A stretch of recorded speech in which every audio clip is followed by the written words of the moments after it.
Hindi pinalad si Pinoy netter Francis Alcantara kasama ang kanyang American partner na si Evan King sa kanilang naging kampanya sa ATP sanctioned event na Bangkok Open 2 Challenger sa Thailand.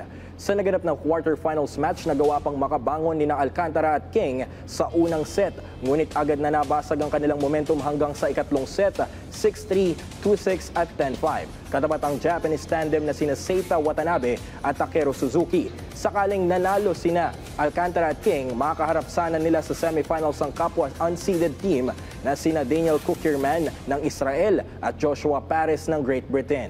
Bigo man sa unang pagkakataon, mahaba-haba pang tatahakin ni Alcantara sa mga nakalinyang ATP tournaments sa hinaharap na kung saan nakatakda niyang salihan ng Challenger 75 events sa kaparehong bansa mula January 13 hanggang 19.